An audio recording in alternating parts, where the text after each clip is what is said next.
Selamat datang di gedung pertunjukan Teater Mursal Estate, Institut Seni Indonesia Padang Panjang.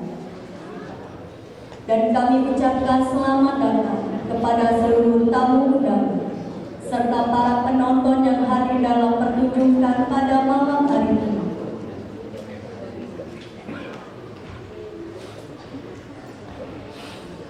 Tim produksi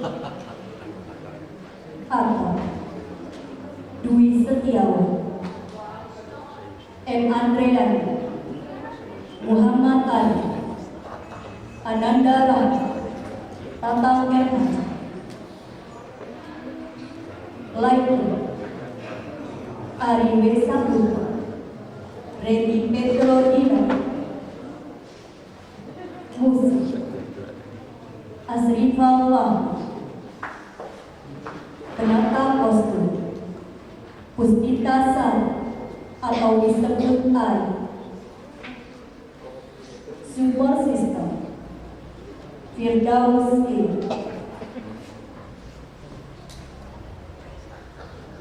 Sinopsis pertunjukan teater Natasuku berupa peristiwa cerita tentang perjuangan manusia dalam merebutkan hak hidup. Konstelasi yang diperjuangkan selalu berbenturan dengan entitas chaos rezim politik kehidupan. Tokoh-tokoh yang dibicarakan dalam pertunjukan ini yaitu Mahaya, Multatatumu, Natasuku, dan para Mahaya. Mereka menyuarakan kesaksian betapa kejamnya kondisi korup yang terjadi di dalam negeri ini. Inilah dia, pertunjukan Natasuku dengan karya sutradara Tatang Ermansyah. Selamat menyaksikan.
Kami adalah para petani dari pinggiran. Kami bertani hanya untuk kebutuhan hidup dan tidak untuk yang lain-lain. Sebutan nama kami kemudian menjadi pemicu sikap perjuangan kaum proletar negeri ini untuk keluar dari garis kemiskinan. Ya, kami Marhainis.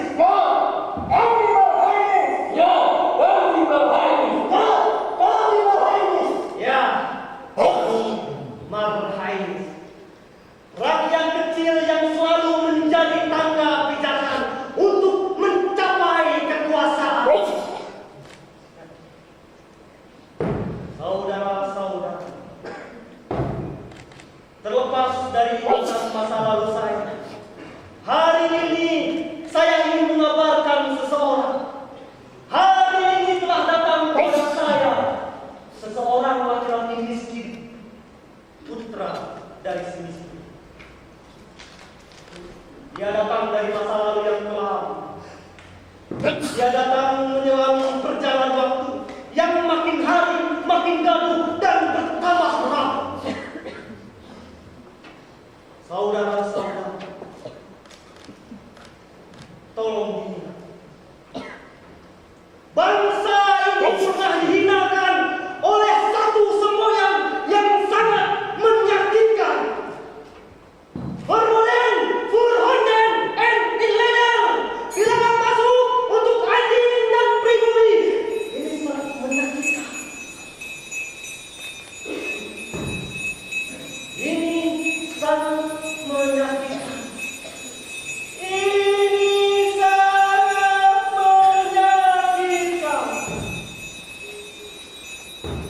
Suatu pelecehan bagi kita. Dan laki-laki ini telah banyak menyaksikan penderitaan. Di antaranya tanah milik rakyat, hutan belukar yang diperkosa kaum liberal yang turun-temurun menikmatinya. Dia bangkit dengan jiwa yang bergetar.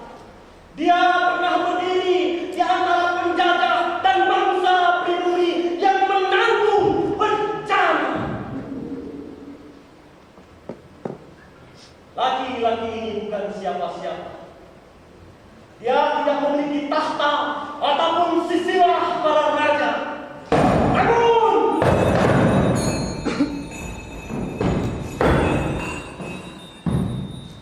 siapapun bisa kerasukan karena kata-katanya adalah penderitaan rakyat.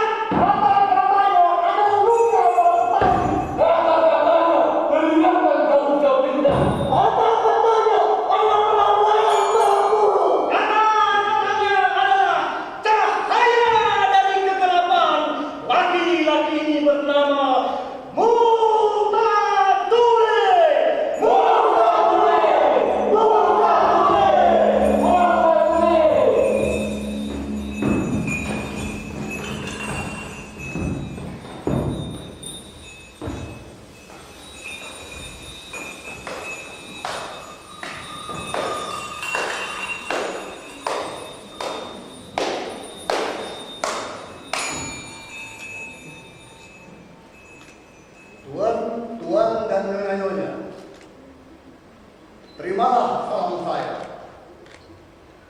Nama saya Muhammad Tatuli, datang dari masa lalu. Dahulu, saya abdi kerajaan Belanda, ditugaskan di Rangkas Bitung, ibu kota Lebak Banten saat itu. Saya telah menyaksikan suatu pengalaman yang penuh dengan ujian. Rakyat ditindas oleh bupati mereka sendiri.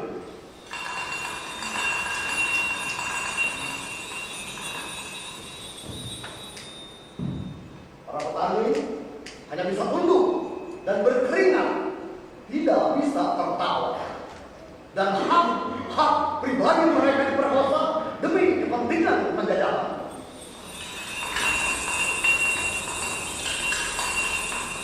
Raja dan para raja negeri ini bersekutu dengan kejahatan. Mereka telah mengalahkan keadilan dengan kekuasaan,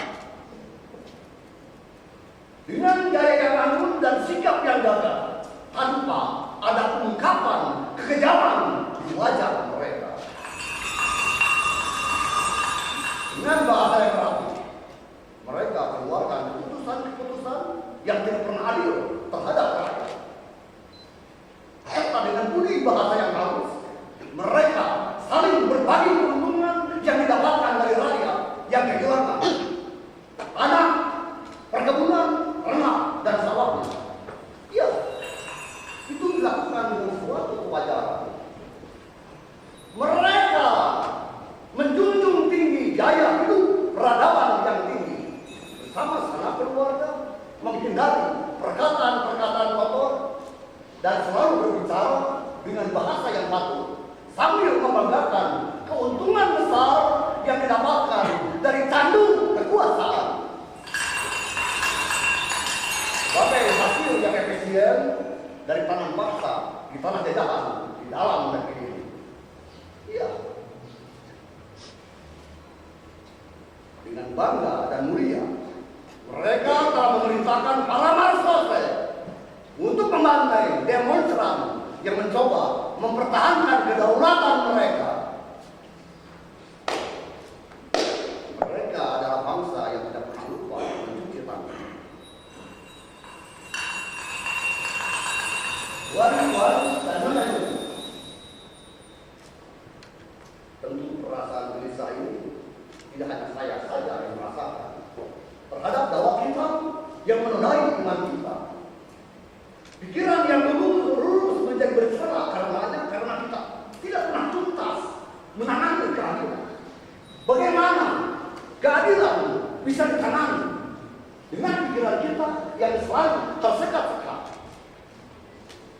Bukankah keadaan keadilan di negeri ini belum lebih baik dari zaman penjajahan?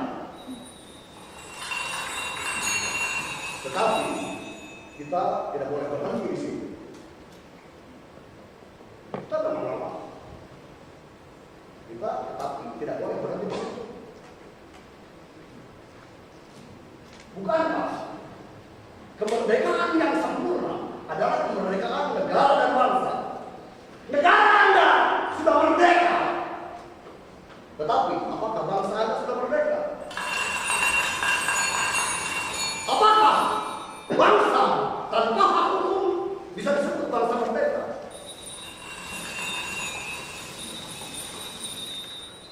Maaf saudara-saudara, saya mengatakan semua ini karena saya sedang melawan kesia-siaan.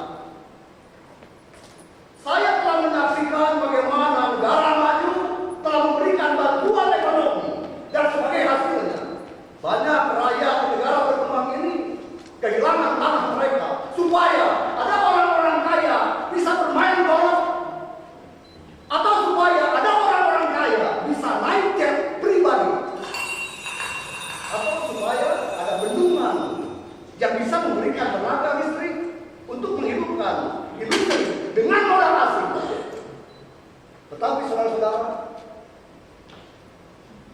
rakyat kecil para petani ini hanya mendapatkan ganti rugi dan setiap 1 meter persegi tanahnya dengan uang yang sama nilainya dengan 1 pak sigaret buatan Amerika.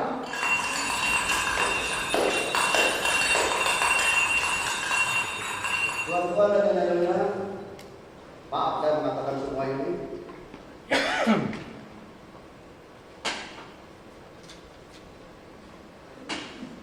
Ini telah saya alami dahulu. Nama saya Multatur. Saya bukan buku yang bisa dilarang atau bisa dibakar. Dan bukan benteng yang bisa dihancurkan. Nama saya Multatur. Bagian dari hati nurani Anda sendiri. Oleh karena itu, saya tidak bisa disamaratakan dengan tanah. Tuan-tuan dan nyonya-nyonya, Tuan-tuan para penguasa, apabila ada keadaan celaka, apa boleh ditambah lebih celaka lagi? Inilah sesungguhnya pertanyaan sejarah kepada Anda semua. Tuan-tuan dan nyonya-nyonya, saya berdiri di sini tidak sendirian. Saya bersama para marhaen, Lapa Sukma, dan marhaenes. Lapa Sukma!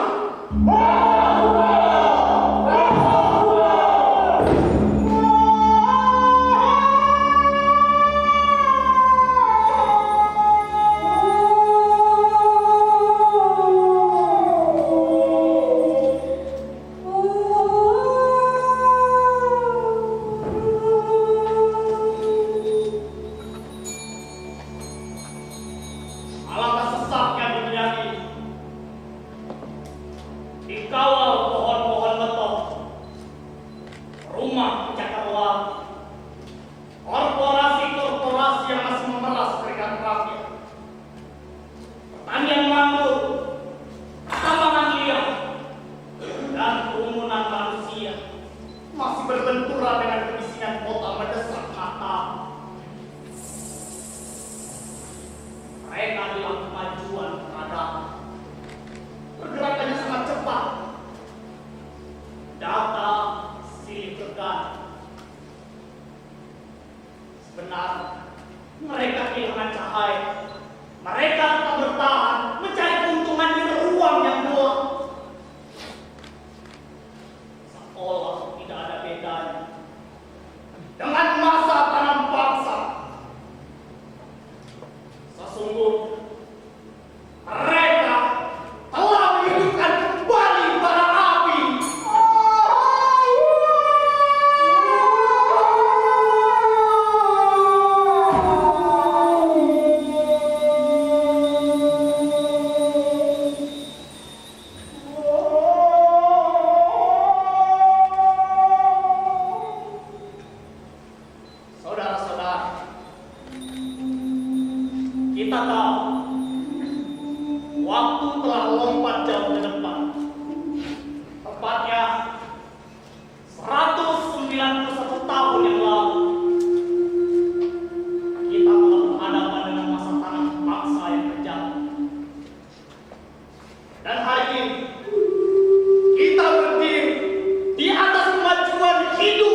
saya selalu menorahkan darah menjadi kencang karenanya.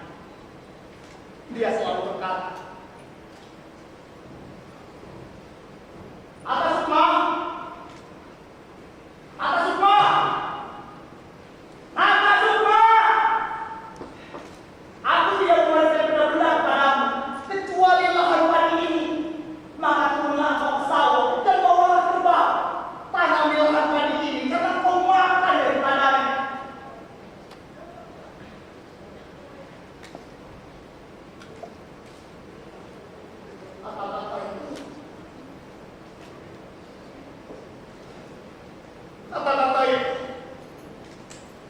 Kata-kata itu selalu terlihat dalam katamu. Aku tidak ingin jadi penggerutu. Aku pernah menyusuri pulau-pulau hingga dataran timur laju ke tengah dan arah barat negeri ini. Aku mendapatkan sebuah segelisah, semacam rasa takut. Setelah tanah rakyat dan panen kopi dirampas, diperkosa pada masa tanam bangsa 2 abad yang lalu akibat kekejaman IT menjadi panen kerasukan. Kita tahu rakyat kalau dibantai, tanah Pasundan jadi kawasan beredar stelsel dan seluruh Jawa jadi kultur stelsel. Lebih sarkas lagi, kelakuan mereka terhadap perpajakan orang-orang kami hingga meletusnya perang kamar.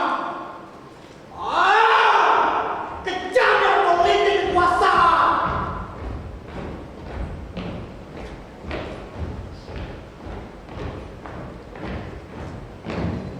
Ingat saudara-saudara, saat ini mereka bukanlah bangsa yang bergaul.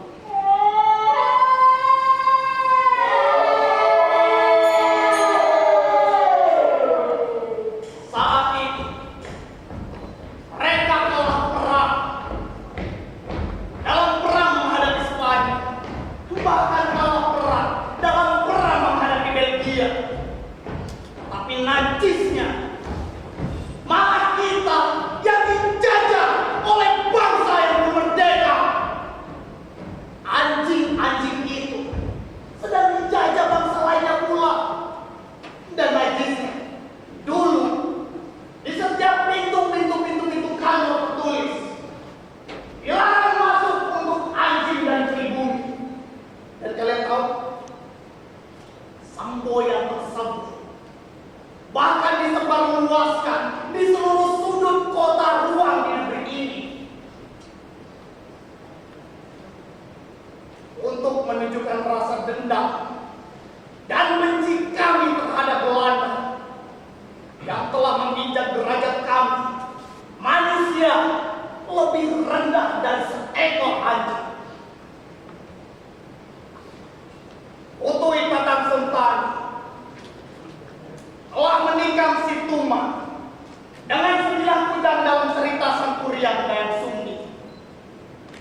ini ditinggalkan sang Hyang Sri.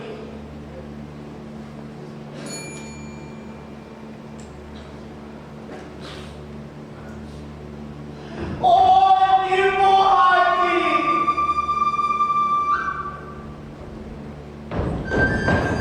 Oh, Dewi Uma!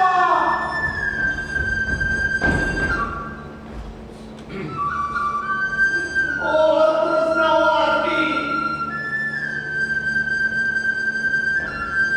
Dewi Pati!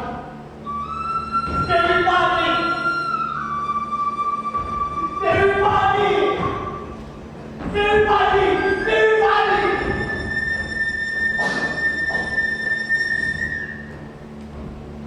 Aku merindukan diri dari permukaan pertiwi,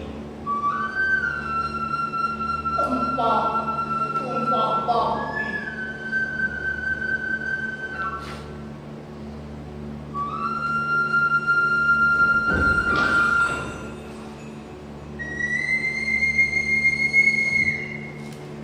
Oh, surat aku!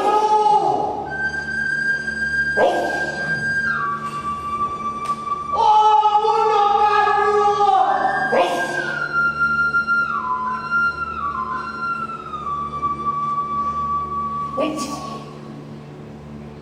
Sejauh aku berjalan, yang kutemukan hanyalah bayang-bayang anak lada. Sawah keramat yang digantikan dengan gemuruh pikuk kota yang koma.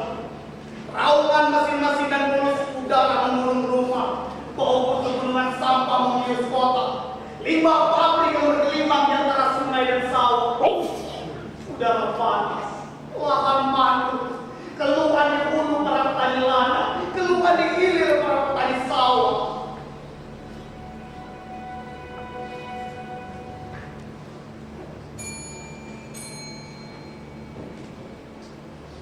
Seharusnya sekarang saya berdiri di atas pematang, di atas tanah gembur. Tanah yang berabad-abad diturunkan leluhur memberikan susu dan madu.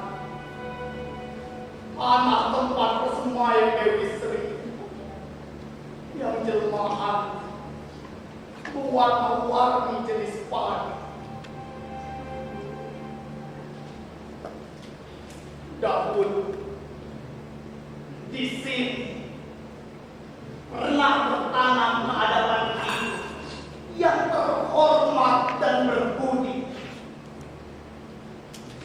Tapi ini telah dirusak, diperkosa oleh kaum liberal yang haus akan kekuasaan.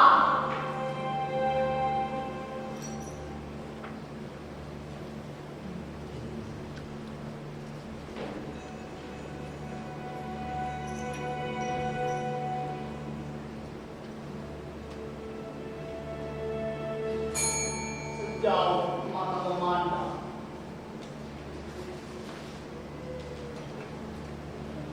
yang kutemukan hanyalah bayang-bayang lintang pematang.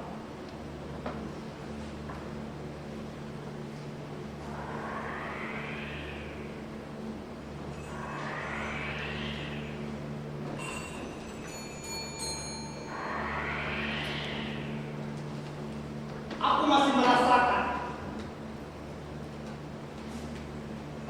dan mencium bau warna jenis padi.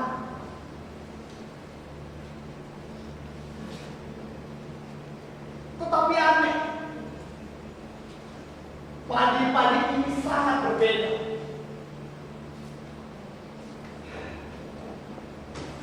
Mungkin ini cuma perasaan. Ketika kita tidak bisa lagi panen padi di sawah atau di ladang di belakang rumah,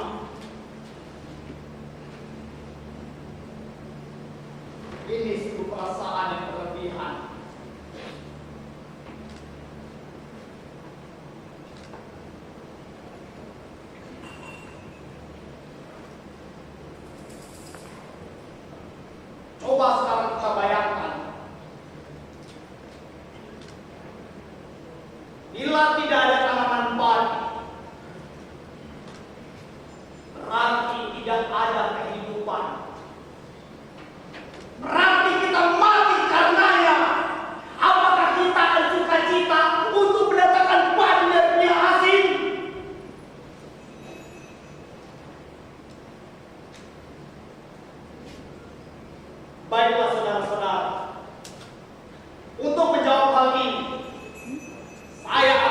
Ismail Marhaen. Marhaen! Marhaen! Marhaen! Marhaen!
Pertanyaan itu sangat mengganggu pikiran dan perasaan. Pertanyaan itu tidak mampu dijawab oleh para petani miskin. Pertanyaan itu harus dijawab oleh pemimpin yang terpilih. Rakyat penduduk negeri ini memiliki martabat. Tidak bisa disejajarkan dengan anjing atau babi. Penduduk negeri ini adalah bangsa yang merdeka.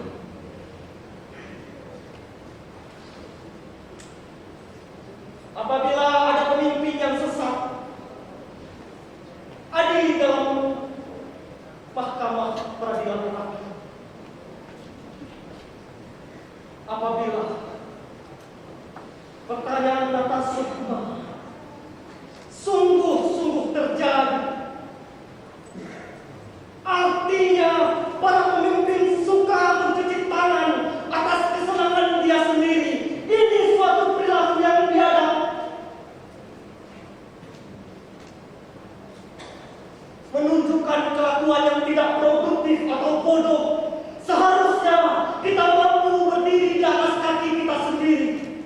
Tidak sepantasnya hanya sebatas beras, jagung, dan kardus mendatangkan dari negeri asing.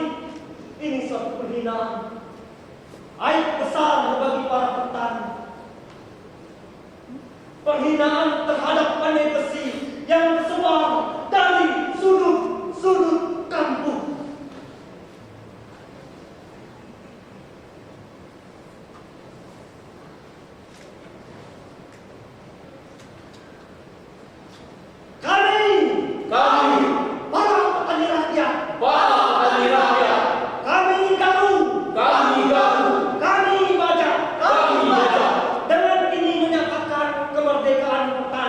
Dengan ini menyatakan kemerdekaan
merubah ulang ritmus manusia. Segalanya kikis dimakan oleh dinasti politik.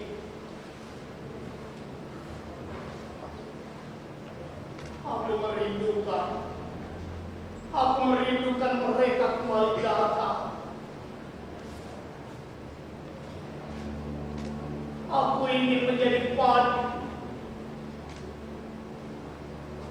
Aku ingin menjelma menjadi padi yang pernah tumbuh.